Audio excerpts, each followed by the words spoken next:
I once heard a story about a sainted old mother who lived out her life here on earth. As she lay on her deathbed, her friends gathered round her, and these were the last words she said. Oh, look what I'm traded for a mansion. Oh, look what I'm leaving behind. Oh, look who'll be there to greet me when I step in God's sweet paradise. I'll be leaving behind all my sorrow. I'll be leaving behind all my care. For I've traded it all for a mansion that Jesus has gone to prepare. Well, her hands were so feeble, her voice was so low, but she still had a smile on her face.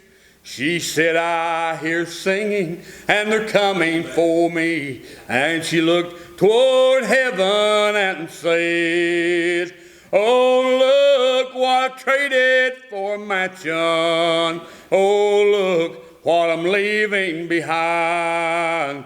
Oh, look who'll be there to greet me when I step in God's sweet paradise. I'll be leaving behind all my sorrow. I'll be leaving behind all my cares. For I've traded it all for a mansion that Jesus has gone to prepare. Amen.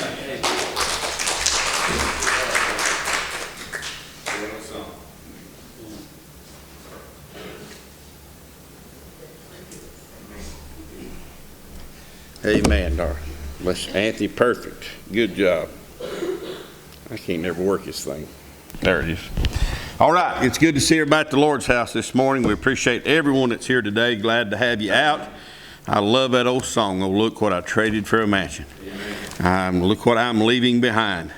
I don't have any regrets. I don't have any today. It's good to see everyone here today. We're proud to hear it. I know Darlene's done been mentioned, but we're so glad to have you back, Darlene. We missed you and Bob. We now miss Bob. I'm going to tell you this, folks.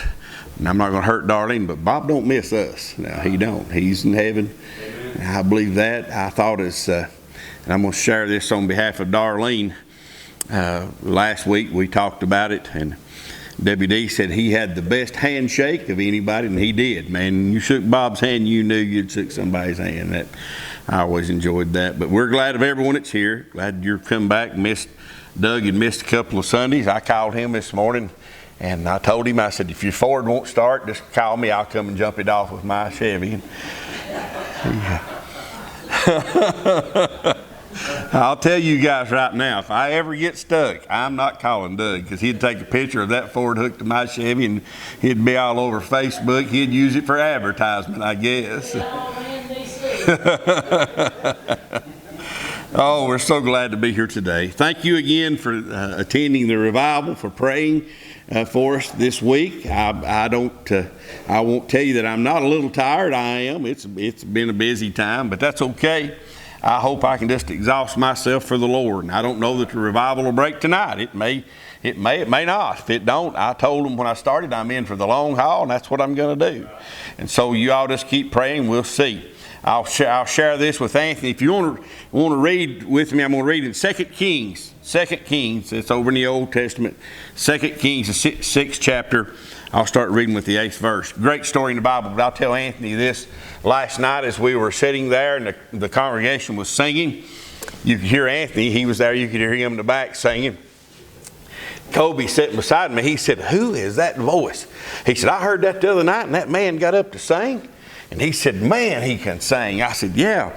And he was a little disappointed last night. The preacher just took off to preaching and didn't have any special singing.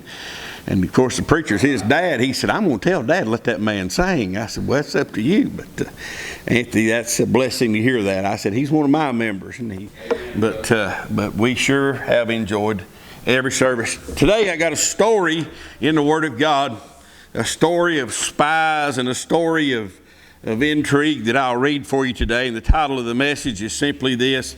It ends up down in the last of these verses that I'll read for you today. Is we've got more on our side than the devil has on his side. We do. There's more on our side. Today is the title of the story. We've got more on our side. And this is the story of a man called Elisha. And Elisha was a man of God and in tune with God. The children of Israel were in a battle, in a war with Syria. And Syria was treating the children of Israel bad. Elijah comes on the scene and things begin to change. And you'll hear why as I start reading. I'm going to start reading with the 8th verse. I don't want to start with the first, but I'll start with the 8th today, and it'll get you where the king's at. Then the king of Syria warred against Israel and took counsel with his servants, saying, in such and such a place shall be my camp. And the man of God sent unto the king of Israel, saying, beware that thou pass not such a place, for thither the Syrians are come down. To make that camp, the king of Syria said, I'm going to make an ambush here, is what he's saying. But Elisha is telling the king of Israel, don't go down this way. The Syrians are there. And Elisha is getting his information from God, and he's passing it on. Now here back to the king. And the king of Israel sent to the place which the man of God told him and warned him of, and saved himself there, not once nor twice, but several times this happened. Therefore the heart of the king of Syria was sore troubled for this thing. And he called his servant and said unto them, will ye not show me which of us is for the king of Israel? He said, we've got a traitor in our midst, and I want to know who it is. And someone dare speak up. And one of his servants said, none, my lord, O king, but Elisha, the prophet that is in Israel, telleth the king of Israel the words that thou speakest in thy bedchamber. He said he knows everything you're saying. And he said, go and spy where he is, that I may send and fetch him. And it was told him, saying, behold, he is in Dothan. And therefore sent he thither horses and chariots and a great host, and they came by night and compassed the city about. And when the servants of the man of God was risen early and gone forth, behold, an host compassed the city, both with horses and chariots. And his servant said unto him, alas, my master, how shall we do? And he answered, fear not, for they that be with us are more than they are with them. I'll read some more in a minute. You get the plot. We watched on the news this week, and I'm not going to take my message on it, but I would say this. Let's be much in prayer for the Ukrainian people. Let's be much in prayer for that situation there. That city, that country is being encircled, and it's got a lot of the world in uproar. We need to pray for them. And that's all I'll say about this. But now, Elisha has been telling the king of Israel what the king of Syria is saying in his bedchambers. Every secret war plan they make, Elisha is telling the king of Israel, because God's telling him. To the point that the king of Syria says, who is the spy in our camp? Who's telling Israel what our plans are? Every plan I make, somehow or another, Israel finds out. Every trap I lay, Israel flanks us. That's what it means. They come in behind and destroy them. And so the king of Syria says, what's going on here? How can Israel know everything that we're doing? Who's the traitor here? And the servant speaks up and said, there is no traitors, O king. But he said, there's a prophet, Elisha, in Israel, and he knows everything you say. Isn't that great? I'm going to tell you something today. We are in a battle, a spiritual warfare. I know that. But I'm going to tell you something. God knows every move that the enemy makes. And if we'll just listen to him, we won't fall into the devil's snares and pitfalls. We won't fall into the traps that the devil sets for us. So many people today are in so much trouble because they're not paying attention to the warnings that come from God. They're not paying attention to God's directions to them, and they go on in their own way, and then they get in trouble.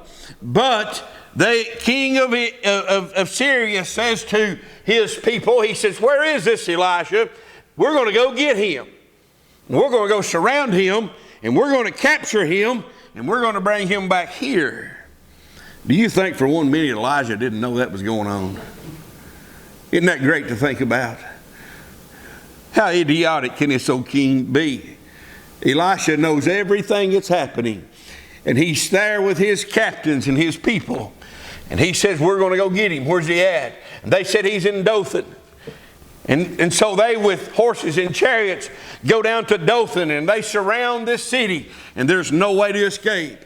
So they done that by night. And so the morning comes, Elisha in his room, fast asleep. Elisha's servant gets up. We hear a lot about Elisha's servant, don't you? Another place in time, there was a very wealthy man who was a leper, came to him, and he sent his servant out to him, and he said, just go wash yourself 7 times in Jordan. And it made him mad because it's a different message. It made him angry because he thought that Elisha would come out and say some swelling words over him, and he wanted to give him an offering, and he just said, go wash yourself in Jordan and you'll be all right. He finally did that, but back to this message. Elisha's servant woke up, went outside to start his daily process. He would go out and probably secure a meal for them and prepare it. He was a servant. He helped Elisha. And when he got out there, he saw something that alarmed him. The city had been encircled. The enemy was on every side. Nowhere to escape. I imagine that alarm fell all over him. I've often thought about what the conversation, and I know what we read in the King James Version. I've often thought about what I would have said, and I like to think of it in these terms. When he surveyed the situation, and I'm going to get somewhere in a minute with this. And when he surveyed the situation, he saw that they were encircled and there was no way out. He probably run back into Elijah, and the first thing he said, you ought to have known about this, big guy. You should have known this was coming. He probably said that to him, or at least he did say, hey, we're in trouble. While we slept last night, the Assyrian army has camped around Dothan, and there is no way we can get out. And they're here to get you, the word is. And if they get you, they're going to get me. You know, he was thinking about that. I imagine as Elisha rubbed the sleep out of his eyes, he didn't pray for God to deliver him. He didn't pray for God to help him. His prayer was this, as you read on. He said, be careful and don't be concerned. He said, because they that are for us are more than they that are against us. Listen to me today. Listen to me today. We've got more on our side. I look at our number here this morning, and I see the number of people out there, and I know I see it every day. It concerns me, but I want you to know something. I want you to know something this morning at Walnut Hill Baptist Church. There's more for us than there is against us. Today, even today, my friend, I believe this just as sure as I'm standing here. I drove up, God gave me this message this week, early on Wednesday. And as I drove up here Saturday, I met Jerry here at the church on Saturday morning. And as I drove up here and I looked at the mountain and I saw the fog hanging up on top of the mountain, it always just amazed me that God's handiwork. But I was thinking about this message as I was coming up the hill. And I'm going to tell you what I believe with all of my heart. I still believe God's got chariots and the armies of angels that are standing ready right now to battle for us if we'll just claim it today. I really do. I think God's got more help on our side than there is on the other side. I think the profound words that Elisha said, that they that are for us are more than they that are against us. I want you to know something. I still believe that stands today. I do. But Elisha didn't pray, God deliver us from this. God help us out of this. God prayed a prayer. Elisha prayed a prayer, and this is what he prayed. He said, Lord, I pray thee, open his eyes, that he may see. And the Lord opened his eyes, the eyes of the young man, and he saw, and behold, the mountain was full of horses and chariots of fire round about Elisha. He didn't pray for deliverance. He just said, God, let my servant see, let this young man see who's on our side. That's my prayer this morning, Walnut Hill, as we sung for the first time in the choir in years, in months, as we sung for the first time. Satan has robbed us and he's treated us unfair and he's treated us wrong. But I'm praying this morning that God will open our eyes, your eyes together, and we can truly know that there's more that's for us than more than against us today. I know we face great obstacles, and I know we face difficult times, but I also know this, folks, there's chariots and angels of God that's waiting right now to defend us if we'll just call them down, brother. And I believe we ought to do that, don't you? Just call them down. Just call them down. Say, God, I need your help. If you follow that story, God struck all them with blindness, and the men of God, the men of Israel, just carried them right out with no problem and took them back to Israel. And Israel said, you want us to kill them, O king? He said, no. He fed them and sent them back to their homeland. Read the rest of the story if you want to. If thine enemy hunger, feed him. If he thirst, give him water. I'm going to tell you this morning, Walnut Hill, I'm preaching this morning to encourage you. There's more that's for us than there is against us. I see evil on every side. I see evil everywhere I look. I see bad things happening. I see people in trouble. I see things that's grotesque to talk about and hard to hear. I see families split up and homes and children abused. And I see things every day of my life. I see it on the news. We're in doctrine with it every day. I see what Satan is doing across our country. And it almost appears, my friend, that Satan's in charge. But he's not today. You listen to me this morning. God bless your heart. I feel the presence of the Lord now. You listen to me. I don't care what the world says. There's still more of God than there is the devil today. Always has been. Peter, God said to Peter, get behind me, Satan. There's more on our side than there is on the devil's side. I want you to get that. I'm talking about the heavenly host. I'm not talking about what's here. I see what's here. I see all 22 of you this morning. I'm looking at you. You're looking at me. And I'm glad we're here, and I believe we agree. But I'm going to tell you of a heavenly army, a heavenly host. It's a spiritual thing I'm talking about. I'm talking about something that we don't see with our naked eyes, but yet it's there. Help from God. Help from God. Armies of God. Masses of armies of God. They're still there today. Preacher, do you really believe that? I do. I believe that God sends angels from heaven down and watches over us. I believe they're earthly beings that's here from heaven that guides us and helps us. I believe they fight our battles for us. I believe they're here to help us. I think so. And we need to depend on them just like Elijah and the little servant did. And it's my prayer this morning that God will open your eyes this morning, that we can see the help that's around us and don't get defeated before we even fight the battle. There may be no way out, but God will make a way for us. He will today. You may not see a way out. It's happened countless times down through the ages of biblical history, but God always makes a way for His children, my friend. Somehow or another, a miraculous supply. Oh my goodness. Go ahead and read the rest of that book, the rest of that chapter, and you'll find people who were in desperate need. The enemy had camped around, cut off all their supply chain. I'm not going to preach this out, but I need to do this. Cut off all their supply chain. They were literally starving to death. Not far, just keep reading. They were literally starving to death to the point that they was selling an old donkey head for thousands of dollars for silver. And after they'd eat that donkey head, you know what they were eating? You don't want me to tell you. You young people will just say yuck if I tell you. They were selling the cap.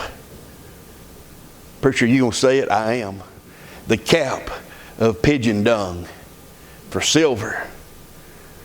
You may want to know what that is. That little old white spot that's on dung. That's what they were eating. They had nothing else. Nothing else. There's somebody here today saying that's not in there. Oh, yes, it is. It's in there. And I'm not going to finish it for you. Josie, you got to go find it and read it yourself. I saw that. Remember where I read from and just start reading from there and see if I'm not telling you the truth. But don't just stop. Read the whole story. Because you'll find not long after that, they weren't eating pigeon dung and donkey heads anymore, were they? God supplied. The children of Israel stood against the Red Sea, and the Egyptian army was pressing in them, nowhere to go. And God said, stand still and see the salvation. I've made so much fun of this. You've heard me talk about it. I've discussed it countless times. One of my favorite programs to watch, or I guess stations to watch, is either the Learning Channel or the Discovery Channel. A few years ago, I was watching. It come up. It said the parting of the Red Sea. And I caught my attention. I started watching it, and it had two scientists, intelligent men with great degrees, and they had a mud hole of water down there, and they had a fan blowing on it. It was blowing the water back, and they said that's how the Red Sea party. What idiots they are. I mean, I don't have a degree, and I know if I put a fan down against a little mud hole, it'll blow the water back. It'd take a pretty big fan to blow the Red Sea back, though, wouldn't it? But I know somebody who's got a fan that big. You see, because they that are for us are more than they that are against us. There was more for the children of Israel on the day up against the Red Sea than there was for Egypt's army. And God showed it to them, my friend. And He caused a great wind to blow. And the water stood as great walls on both sides. And they walked across on dry ground. Amen. Same thing today, my friend. You get that. Call on God. He's an ever-present help in the time of need. Refuge from the storm. Let me tell you something this morning. The next time you don't have anywhere to go, find God and He'll help you out of your thing, whatever it is. Amen. Bring just a miracle in your life. It happens. Those things are not by luck or by chance. I can stand here today and tell you in my life, times when Miss and I didn't know what we were going to do, and God made a way. I'll just share this briefly. We had just started out. We'd built a house, and we had no money. You didn't have nothing, folks. I mean, we were just barely making ends meet. I had an appointment to preach on a Saturday night at Lone Holly Church, and I did not have the money nor the gas to go. I could make a choice that night. I could go to Lone Holly, and I would have enough gas to go there, but I wouldn't have enough gas to go back to work the next day. I guess it was Sunday night. And I said, what are we going to do? This is an actual conversation. I said, how are we going to make it? What are we going to do? And she said, I don't know. I went on to Lone Holly anyway. I never said a thing to nobody. We had a great service, and the service ended, and I was leaving out the steps, and an elderly man, I don't know his name, come by my car, and he said, brother, come here just a minute. I said, what's up? He said, here, the Lord said, give you this. And He gave me a $100 bill. As I was leaving the parking lot, I drove home rejoicing. That's not a fairy tale. You can ask her. I come through the house shouting, the Lord's made a way for us. I'm not here begging you for your money today. You know better than that today. I'm just telling you there's more on our side than there are on the other side today. I'm telling you God will make a way for us. God will fight for us if we'll just let Him today. That's what it takes. When we understand what we have at our disposal today, when we understand that our weaponry is not with swords and shields and spears, but our weaponry, my friend, is spiritual warfare. And we can get it when we get on our knees before God and call it down out of heaven. God can move things out of our way, and He does move things out of our way. He does. I think we forgot that. I think we forgot that. My sister-in-law Johnny's wife was an unsaved woman. And our church got in revival meeting, and people got to praying for her. And I don't know if you know this, but she was a pretty vile woman. She was pretty tough to talk to. One dear sister said, I believe that if we'll pray real hard, that she'll come to church tomorrow night and be saved. And after it's over with, she said, how can I get a hold of her? She come to me, can I get her number? And I gave her number to call. And I thought in my mind, you better be careful. Oh girl, she'll hurt your feelings. And I was working as the meat manager at the White Store at that time. I prayed about it, tried my best to pray about it. I'm talking about what God can do. I'm talking about what God can do when we get our prayer life where it ought to be. I'm sitting back there and the phone buzzed. And one of the other fellows that worked there with me said, phone, Kim. I went over and I picked the phone up and I said, this is Kim. How can I help you? And it was her. And she said, what time does church start? And I said, it starts at 7. And can I ride with you? Amen. And I don't have to tell you, she got saved that night. Amen. You remember that, Libby? She got saved that night.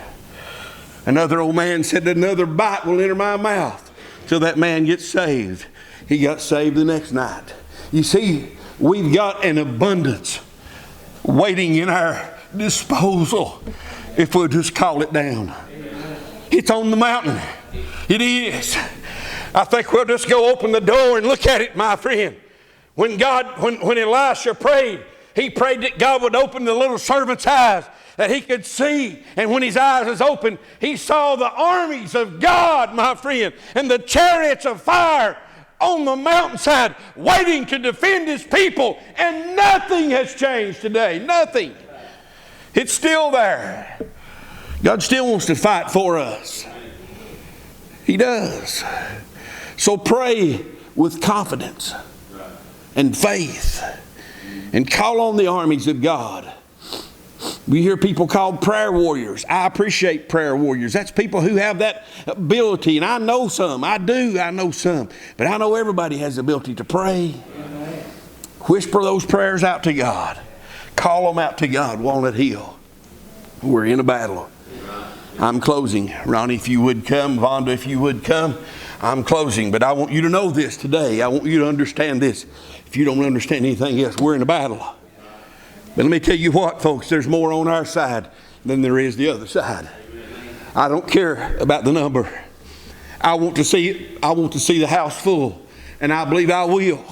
I'm working toward that. If I didn't, I'd go to the house right now and sit down. But I want you to know something. The battle's already won. The battle's already won. It's already ours. Look around you and see who's on our side. What are we going to sing?